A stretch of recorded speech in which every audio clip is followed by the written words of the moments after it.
nature's beauty dazzled am I, knowing everything calls on you, the Lord Most High. الله الذي يهدينا جميعا، الله الذي نعتز به جميعا. رحمتیں نچھاور کرتا ہے تو، برکتوں سے دامن بھرتا ہے تو. اللہ اللہ اللہ اللہ اللہ اللہ اللہ. میں دارالخیر فاؤنڈیشن کے مدیر اور ممبئی شہر کے ایک مشہور دائی اور مبلغ اب برادر فاضل حضرت مولانا شمی محمد عبدالحلیم مدنی حفظہ اللہ سے، جو دارالخیر فاؤنڈیشن کے مدیر ہیں، اس کی بہت ساری سرگرمیاں ہیں.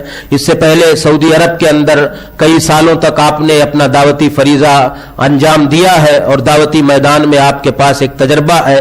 میں آپ سے بڑی ہی ادب کے ساتھ گزارش کروں گا کہ آپ تشریف لائیں اور اپنا خطاب، آپ کا موضوع خطاب ہے ظلم ایک بھیانک جرم، سامعین کے سامنے پیش فرمائیں. حضرت مولانا شمی محمد عبدالحلیم مدنی حفظہ اللہ، مدیر دارالخیر فاؤنڈیشن ممبرا. السلام علیکم ورحمۃ اللہ وبرکاتہ. الحمد للہ نحمده ونستعینه ونستغفره ونعوذ باللہ من شرور انفسنا ومن سیئات اعمالنا، من يهده الله فلا مضل له ومن يضلل فلا هادي له، وأشهد أن لا إله إلا الله وحده لا شريك له، وأشهد أن محمدا عبده ورسوله. أما بعد، فإن خير الحديث كتاب الله، وخير الهدي هدي محمد صلى الله عليه وسلم، وشر الأمور محدثاتها، وكل محدثة بدعة، وكل بدعة ضلالة، وكل ضلالة في النار. أعوذ بالله السميع العليم من الشيطان الرجيم. يا أيها الذين آمنوا اتقوا الله حق تقاته ولا تموتن إلا وأنتم مسلمون. يا أيها الناس اتقوا ربكم الذي خلقكم من نفس واحدة وخلق منها زوجها وبث منهما رجالا كثيرا ونساء، واتقوا الله الذي تساءلون به والأرحام إن الله كان عليكم رقيبا. يا أيها الذين آمنوا اتقوا الله وقولوا قولا سديدا يصلح لكم أعمالكم ويغفر لكم ذنوبكم، ومن يطع الله ورسوله فقد فاز فوزا عظيما. وقال عز من قائل: فكأي من قرية أهلكناها وهي ظالمة فهي خاوية على عروشها وبئر معطلة وقصر مشيد. معزز علماء کرام، پردہ نشین اسلامی ماں و بہنوں، اللہ کا لاکھ لاکھ شکر اور احسان ہے کہ جس رب ذوالجلال نے ہمیں اس بات کی توفیق دی کہ اللہ کے اس گھر میں حاضر ہو کر کے کتاب و سنت کی روشنی میں چند باتیں آپ کے سامنے پیش کر سکوں. اس مناسبت سے میں اراکین جامع مسجد الحدیث خیرانی روڈ اور اپنے فاضل دوست شیخ محمد عاطف السنابلی حفظہ اللہ کا تہ دل سے شکر گزار ہوں کہ جن کی کاوش کی بنیاد پر یہ مجلس اور منعقد کی گئی. اللہ تبارک تعالیٰ سے ہی دعا ہے کہ جس طریقے سے ہم اے پروردگار عالم تیرے کلام اللہ اور تیرے نبی کے فرمودات کو سننے کے لیے تیری اس گھر میں اکٹھا ہے، اللہ تبارک تعالیٰ ہماری اس حاضری کو قبول فرما لے، اور کل جب ہماری موت ہو ہم تیرے سامنے پیش کیے جائیں، اللہ تبارک تعالیٰ تو ہم تمام لوگوں کو ایسے ہی جنت الفردوس میں اکٹھا عطا فرما. حضرات گرامی، آج جس موضوع پر قرآن و حدیث کے حوالے سے چند باتیں آپ کے سامنے پیش کرنے کا حکم دیا گیا ہے، موضوع ہے ظلم، ایک بھیانک جرم۔ آج جب ہم اپنے معاشرے اور اپنے سماج اور اپنے سوسائٹی پر نظر ڈالتے ہیں تو ہمارا معاشرہ، ہمارا سماج یہ مختلف اور طرح طرح کے زخموں سے بھرا ہوا ہے۔ کہیں دیکھیے اخلاقیات کا مسئلہ ہے، کہیں دیکھیے تو عبادات کا مسئلہ ہے، کہیں دیکھیے تو معاملات کا مسئلہ ہے۔ یعنی یہ تمام زخم ہیں کہ کہیں کوئی انسان ہے جو عبادات میں پیچھے ہے، کہیں کوئی انسان ہے جو اخلاقیات میں پیچھے ہے، کہیں کوئی انسان ہے جو معاملات میں پیچھے ہے۔ یعنی طرح طرح کی کمی اور کوتاہیاں لوگوں میں موجود ہیں، اور اس طریقے سے ایک نہیں ہزاروں زخم موجود ہیں کہ ہر طرف یہ ضرورت محسوس ہوتی ہے کہ یہ جو زخم ہے اس پہ مرہم رکھا جائے۔ لیکن چونکہ ان تمام زخموں کو بیک وقت اس پر مرہم نہیں رکھا جا سکتا ہے، کسی ایک پہ مرہم رکھا جا سکتا ہے، تو میں نے وقت کی مناسبت سے جو عام طور سے جب لوگوں کے بیچ میں بیٹھیے، لوگوں کے استفسارات ہوتے ہیں، لوگ اپنی آپ بیتی سناتے ہیں اور مصیبت کا مارا ہوا وہ اپنی مشکلات کو سامنے رکھتا ہے، جب اس کو دیکھیے تو پتہ یہ چلتا ہے کہ ہمارے معاشرے میں ظلم اور زیادتی یہ بہت عام ہو چکی ہے، اور قبل اس کے کہ ظلم کے حوالے سے قرآن حدیث کے اندر کیا وعیدیں آئی ہوئی ہیں ان کا ذکر کیا جائے، سب سے پہلے یہ بتاتے چلوں کہ ظلم کسے کہتے ہیں۔ ظلم کہتے ہیں وضع الشیء فی غیر محلہ، کہ ایک چیز کو جہاں اسے رکھنا چاہیے وہاں نہ رکھ کر کے کسی دوسری جگہ پہ رکھا جائے، یا بعض اہل علم نے اس کی تعریف کی ہے عدم اعطاء الحقوق لاہلھا، صاحب حق کو اس کے حق سے محروم کر دیا جائے، یہ ظلم ہے۔ یہ آنکھ اللہ تبارک تعالیٰ نے ہمیں دی ہے، کس لیے دی ہے؟ اس آنکھ سے ہم اچھی چیزوں کو دیکھیں، اس آنکھ سے ہم قرآن کو پڑھیں، اس آنکھ سے نبی کریم صلی اللہ علیہ وسلم کی احادیث مبارکہ کو پڑھیں۔ اس لیے اللہ تبارک تعالیٰ نے اس آنکھ کو دیا ہے۔ اب اگر ایک انسان اس آنکھ کو چہ جائے کہ اس آنکھ سے قرآن پڑھے، نبی کریم کی فرمودات کو پڑھے، اور اس قسم کی مجلسوں میں حاضر ہو، علماء کے بیانات سنے اور دیکھے، ان چیزوں کے علاوہ اگر اسی آنکھ کو ایک انسان ناجائز چیزوں میں استعمال کرے کہ اسی آنکھ سے فلم دیکھے، اسی آنکھ سے واٹس ایپ اور فیس بک پر گندی تصویریں دیکھے، تو کیا ہوا؟ اسی کا نام ظلم ہے۔ اس لیے کہ آنکھ جائز چیزوں کے دیکھنے کے لیے بنائی گئی تھی، لیکن جب اس آنکھ کا استعمال ناجائز چیزوں کے دیکھنے کے لیے کرنے لگا تو اسی کا نام کیا ہے؟ ظلم۔ کہ ایک چیز کو جہاں اس کا حق تھا رکھنا چاہیے وہاں نہ رکھ کر کے کسی غیر جگہ رکھا گیا، تو اس کو ظلم کہا جاتا ہے۔ اور ظلم تین طرح کا ہوتا ہے، ظلم کے تین اقسام ہیں۔ ظلم کی پہلی قسم یہ ہے کہ ظلم العبد فیما یتعلق بجانب اللہ، انسان ہے، بندہ ہے، یہ اللہ کے حقوق میں ظلم کرتا ہے، یعنی وہ چیزیں جس کا تعلق اللہ تعالی سے ہے، عبادات میں وہ ظلم کرتا ہے۔ اور سب سے بڑا ظلم کیا ہے؟ شرک۔ اللہ تعالی نے ایک انسان کو پیدا فرمایا ہے تو یہ پیشانی کہاں جھکنی چاہیے؟ اللہ تعالیٰ کے سامنے جھکنی چاہیے۔ ہمارے ہاتھ کس کے سامنے اٹھنے چاہیے؟ اللہ تعالیٰ کے سامنے۔ مشکل کشا حاجت روا کس کو سمجھنا چاہیے؟ اللہ تعالیٰ کو۔ اب اگر ایک انسان مشکل کشا اور حاجت روا کسی پیر ولی کو سمجھ رہا ہے، اس کی یہ پیشانی اللہ تعالیٰ کے سامنے جھکنے کے بجائے کہیں مزار اور خانقاہ پہ جھک رہی ہے، تو یہ کیا ہے؟ یہ ظلم ہے، جو اللہ کے حقوق میں وہ انسان ظلم کر رہا ہے۔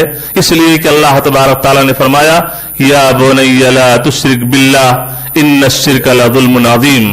لقمان علیہ السلام اپنے بیٹے کو جو بہت طرح طرح کی وصیتیں انہوں نے کی، اس میں سے ایک یہ بھی تھی یا بنی لا تشرک باللہ ان الشرک لظلم عظیم، اے میرے لخت جگر نور نظر، تم اللہ تعالیٰ کے ساتھ شرک مت کرنا۔ کیوں؟ اس لیے کہ شرک یہ بڑا ظلم ہے۔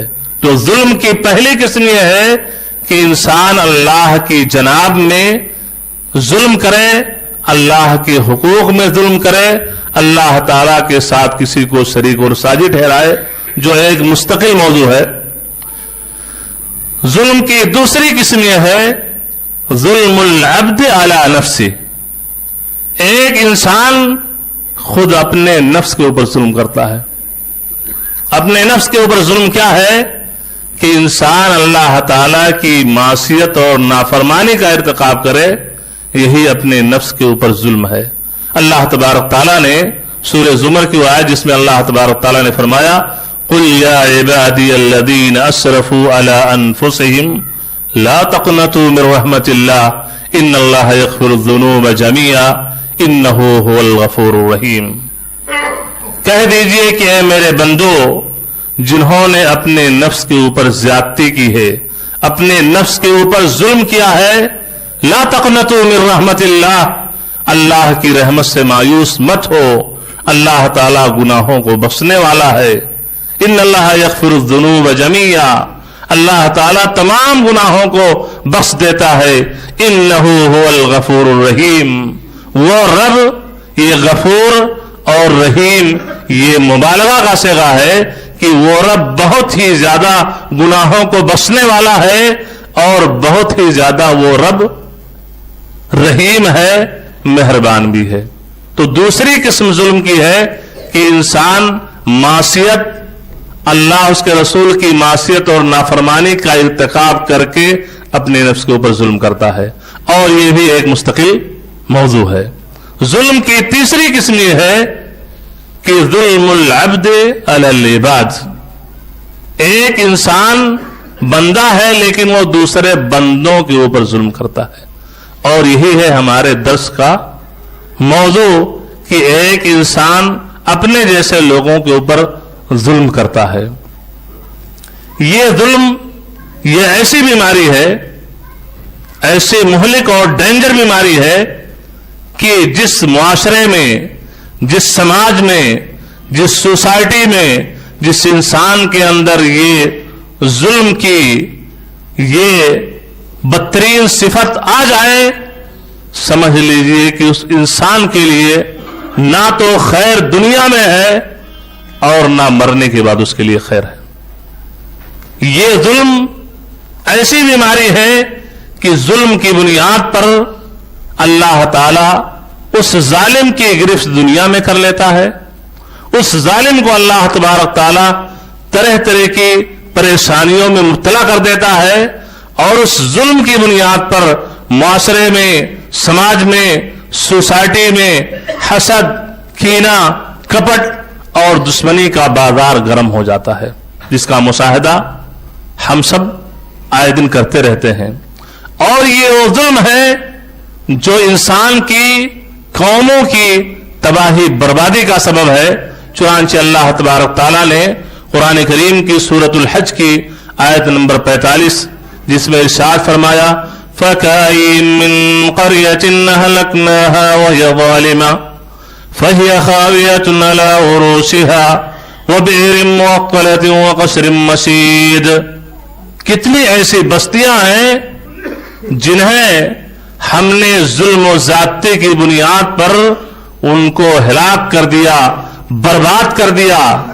فَهِيَ خَاوِيَةٌ عَلَىٰ عُرُوشِهَا، یہ اپنے چھت کے بل گری ہوئی ہیں، وہ بئر معطلہ، اور کنویں یہ کھڈر ہو گئے، اور ان کی عمارتیں عالیشان بلڈنگیں جس میں رہتے تھے